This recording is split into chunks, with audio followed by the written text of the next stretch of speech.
We're on a hunt for the worst crepe myrtles we have ever seen. By the way, good morning, boss. Good morning. So we went to pick up sod from the sod farm because we're going to finish that side and keep going. So we're kind of going to concentrate on this project for the rest of the week. Yeah, to get it done. Pop in and do some mulch at the other one, but for the okay, here they are. Do you guys see them? So that was, well, maybe, was there 2 sets of nubs on that? Yeah, did you see how down below, you'll have to look at the video again too so that you can see.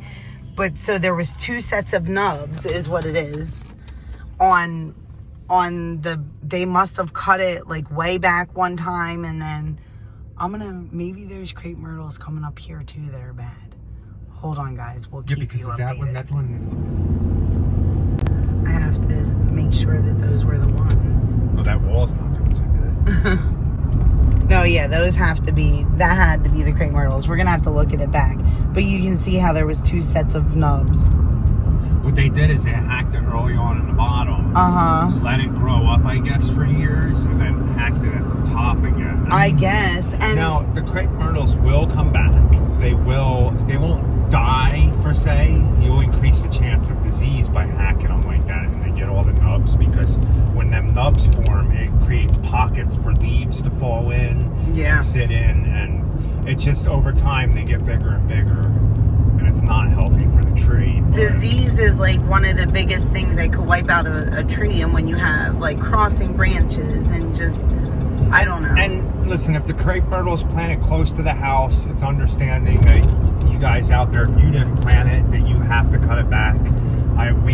We do. We have a client because it was improperly planted. Yes. Now, if it's in the middle of your yard and you're hacking your crepe myrtles back, I mean, I guess that's your preference, but it's not beautiful per se. I mean, it would look a lot better if you just let them grow out in the middle of open areas. Yeah, so that crepe myrtle that we just showed you guys, the trunks were huge. They were really big trunks. It would have been a gigantic tree, and it's in a spot where you can let it be a gigantic tree. They get big. Really big. And the branches don't break in the wind and stuff with the crepe myrtles. Rarely do they break or snap like your Bradford pears and stuff. Right. South Carolina has some gorgeous, if you guys ever have driven, in South Carolina, the highways, right? Yeah. We've seen some beautiful crepe myrtles on the highways there. So, all right, well, we're going to head up to the job. Yeah. So Rachel is going to water the sod while I'm fixing this, and we have another freaking mole. Another mole. Another mole. Another mole.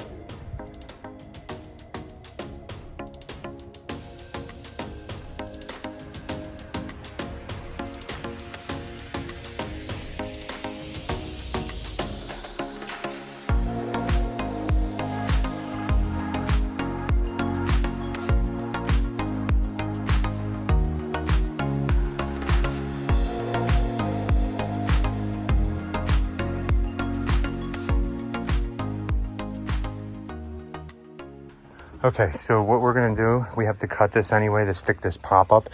Whenever you do a drain, you guys should have a pop-up emitter on it. Don't bury the end of the pipe in the ground. And what we're doing is we're 4 inches below one here. We're going to fill all that in with stone. Once I get all this digged out and leveled, we're going to bring stone in here, fill all this down. But for now, we're going to get this drain in and finish sod on this side. Then we're going to go get stone. So the goal today would be to have all this dug out and filled with 2 truckloads of stone. That way tomorrow we can bring more stone and start doing the patio, hopefully.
Okay guys, you see we got almost this whole thing done. We're gonna go take a potty break and go get Stone to start filling this in, and Rachel will be able to do that while I'm digging this out and getting this ready.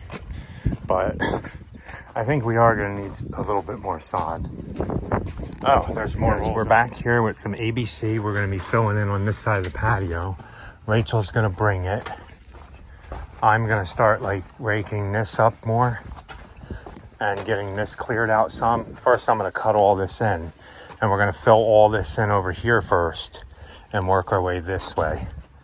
And then we're gonna take some dirt back and then go get another load of this stuff. So I'm not gonna record much because I don't have charge on my phone. So let's go ahead and do this. Okay guys, so I have crazy string lines. Now these are pretty much set for me to get the height of the gravel, but I'm going to reset these lines, make them tighter, level them out before I actually completely level this gravel out. I already tamped down the first 1.5 inches. We added more on that side. We have to come up 4 inches, and then we're going to dig all this out. We're going to go get more rock before they close, and then come back and end the night here. And hopefully by the end of the night, we can get all the way over to here filled in with gravel and rock. And that way tomorrow we can work on the rest. All that'll be done. And then Rachel can work on tilling all this in for sod. Good job moving all that rock, boss. She moved all that by buckets, me and her. All with buckets, guys. You get it done no matter what. Don't complain. Don't cry. Just get the job done. Guess what, boss? Night cruise here. Night cruise here. Night cruise starts after 5 o'clock. Is it after 5 o'clock? It's 5:18. So we're coming back to dig out some. Rachel's going to water the sod on the other side. So we can make sure that has a good watering on it. The new sod it was. Back and set it up. But so we're back. The client walked up and was talking to us. Lose this part. Okay, so Rachel's gonna concentrate on watering all the sod, and then the plants we're gonna get to watering. So they have some. We are gonna get rain about 3/4 inch, but we want to be sure this is staying really moist. Yeah, like it should all be like this. Yeah. So.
What did we accomplish today?